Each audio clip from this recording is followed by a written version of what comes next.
mighty may have fallen.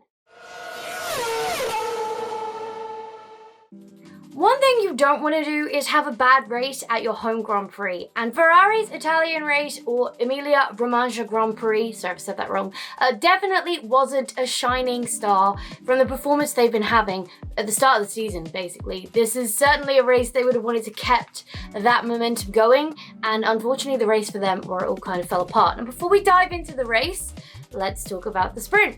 Because our favourite thing, the sprint race, is back. Now, I stand by the fact that I don't like this format, and only simply because it's additional points on only 3 weekends in the year. I don't understand that. You put more weight and value on 3 weekends of the year over every other one. I've never agreed with that. Don't mind the sprint format to mix up the racing a little bit, but either don't score points or have points scored in all races. They've now added the amount of points available as well on these sprint weekends. Now it scores 1st to 8th rather than just 1st to 3rd. So, really not a fan of the point scoring system, but in terms of the sprint itself, I'm not super mad at it. Again, I don't see what it brings, and I can understand why it's been kind of voted against to move to 6 events next year versus the 3 we have this year.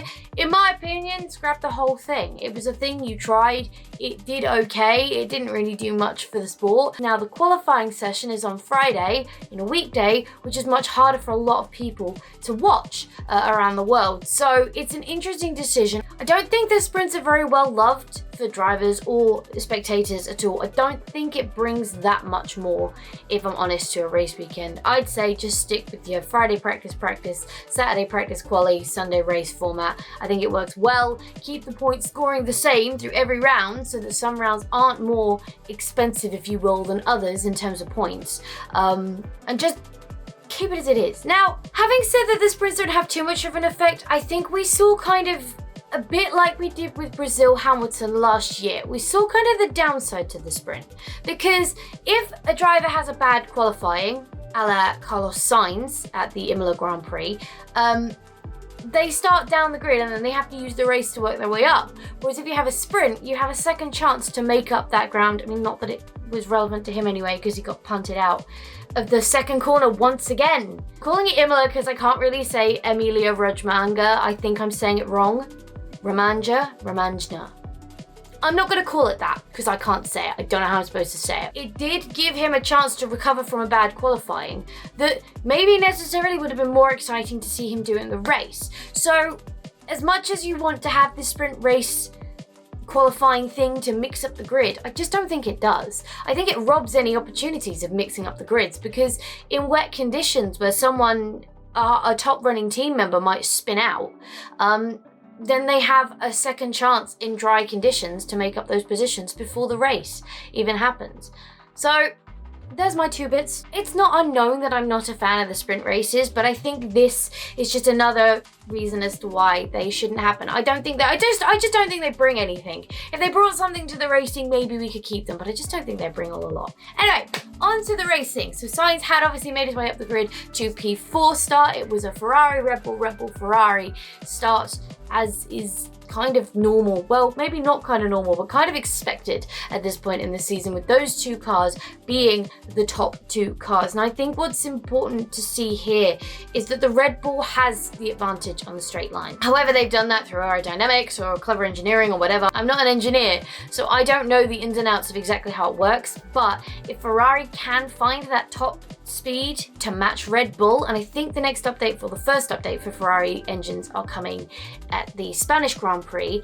If by then they can have capitalized and gained that ground on the top speed of the Red Bull, that is genuinely the best car on the grid, and it's going to be really difficult to beat, because it's already shown in all the different tracks we've been to so far that different climate, different layout, different high speed, low speed corners, it is strong. It's very strong in cornering, which is where the Red Bull does lose time to it. So it is, if it can meet the Red Bull in that top speed, I think it's genuinely going to be a little bit of a walk away for Charles Leclerc. Now this weekend, however, was the first dent to the Ferrari armor we saw in terms of Leclerc, because he He was pushing very hard to take back the win, made a mistake, and gave Red Bull a 1-2. Obviously, Sainz knocked out at the beginning by Daniel Ricciardo. So it was a big blow for Ferrari on their home turf. Massive win for Red Bull on their home turf. And for Red Bull, hopefully a swing to the momentum to maybe start getting them back on track. Obviously, Red Bull's biggest issue is reliability. Now, we didn't see too much of that this weekend, but it is something that's going to be playing up in the background all the time throughout the rest of the season. Ferrari doesn't seem breakable at the moment in terms of reliability. It seems very solid, it seems a very smooth car to drive, and even when it suffers the porpoising, we're seeing teams like Mercedes suffer quite a lot. It seems to be able to get on top of that problem very quickly and overcome it. So it's a really strong Ferrari this year, and although we've had some knockbacks, I'm not writing them off at all. I still think money's on them, money's on Leclerc to take the double this year. Due to Leclerc's incident and Sainz once again not finishing the Grand Prix, there were a few teams that did take advantage here and get some great points. Lando Norris being one. Now, that McLaren has been pretty decent the last couple of races. The team seemed to think it was a one-off in Australia. We have kind of continued that strong performance into the Imola weekend. Now, you can't really look at Ricciardo's race too much because he was in that incident with Sainz at the beginning. He did have to pit early for a new nose. That threw him off strategy. It put him down on the back foot, and there were no other safety cars then to bring him back into the fight, back into the field. So his performance this weekend isn't one you can look at, but if McLaren's performance is true to what they've shown in Australia and now this weekend in Imola, it is looking like maybe they've overcome some of their issues. I know a lot of their issues were overheating, specifically with the brakes. So if they've managed to overcome that, then maybe McLaren are on the way to moving forwards. But a great podium from Norris there, being in the right position. It's all about that at the end of the day. You may not have the quickest car, but if you're in the right place to optimize when the quick cars fall out, you're going to pick up some decent points. Another brilliant performance again by George Russell, kind of showing that with the difficult car, he's really outperforming Hamilton. Hamilton really does seem to be struggling with this car a lot, and whether Russell's driving style is more accustomed to it, or he can get on top of it a little bit more, or as we know, Russell is used to driving difficult cars. He's been in the Williams for the last 3 years, which hasn't been the best car on the grid, I think we'll all agree. So it could just be a case of Russell is used to having to almost fight a car or you know, encourage a car into submission, whereas Hamilton is very used to a car just doing what he wants. And it's been so many years since he's had a car that's been maybe troublesome for him, he can't quite get to grips on how he's supposed to fix this problem because he's not used to having the problem at all. It could be very simple as that. It could be that Russell is superior and outperforming Hamilton. You guys will give me your opinion down in the coffee pot below, I am sure, but do let me know what you think of that. But again, it is another top 5 finish for Russell. Really, really strong start to the season from him. Coming 5th, we had our next Ferrari-powered engine in the hands of Valtteri Bottas. A really strong performance from him, again showing that the Ferrari engine is pretty damn good this year. And I know I've said for years, like, without a massive engine formula, one team is always going to run away with it. Rah, da, da, da, da. But it seems that in kind of sacrificing 2021 and making sure their engine is where they want it to be before the engine freeze comes in September, the full engine freeze comes in September, it seems that Ferrari have done a great job of closing the gap on Mercedes, but also optimizing this new aero regs. I think it can't be lost how much of a difference that is making in terms of what Mercedes has produced versus Ferrari. Ferrari have very curvaceous side pods with a lot of little winglets in them, or a lot of little slits and vents in them.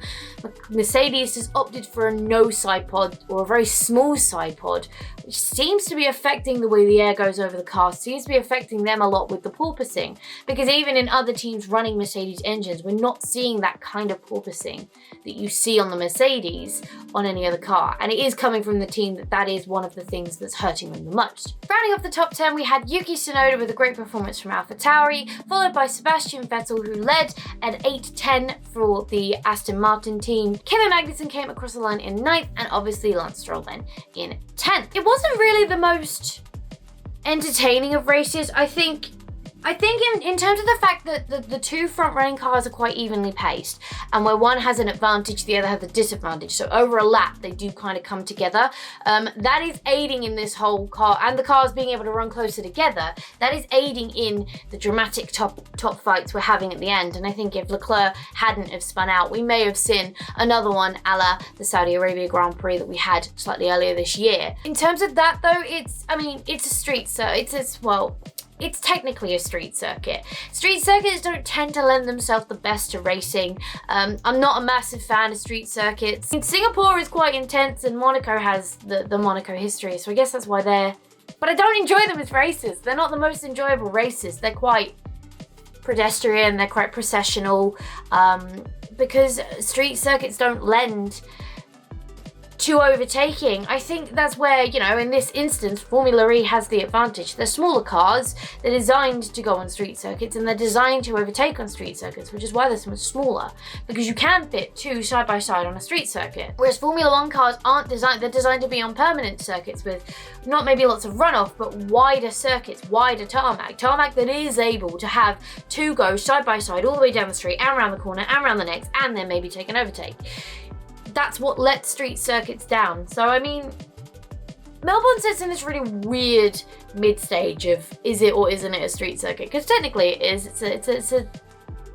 It's a non-permanent circuit in a park, so it's not really a purpose-built street circuit, and it is narrower and it is harder to overtake. So it wasn't the most exciting race in the world, but it did have some massive implications for the championship that maybe towards the end of the year will really start to rear their head. Next up is the Miami Grand Prix. Now I am nervous about this, because I think again it's going to suffer the whole street circuit issue that I just discussed. I feel like I wish they'd have gone somewhere else. Somewhere with a great circuit that would have enticed good racing rather than one that's probably just going to be a choo-choo train unless someone crashes, which is highly likely because the walls are very, very close. Don't get me wrong, street circuits can produce some amazing races. I think to Valencia 2012, Alonso coming up from 11th through to the win. Now that was an amazing race, and when you have something like that, that's pretty good, but they're so far and few in between. 9 times out of 10 a street circuit race is just meh. It just happens. It's just, qualifying is much more important on these weekends, because if you're starting at the front, you're probably going to finish at the front unless you make a mistake.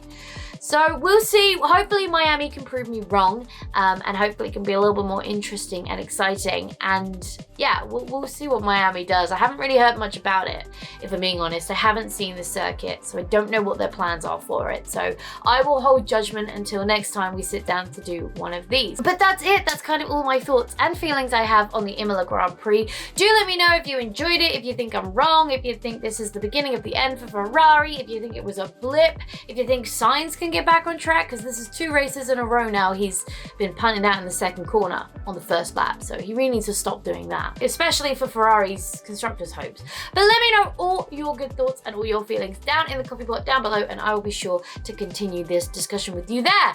But for now, thank you so much for hanging out with me today. It's been an absolute blast as always. If you enjoyed this video, go show that like button some good old-fashioned love, and if you want to support the channel, go hit subscribe and ring that bell so you don't miss next time I upload a video. Stay awesome, and I will see you all in the next video!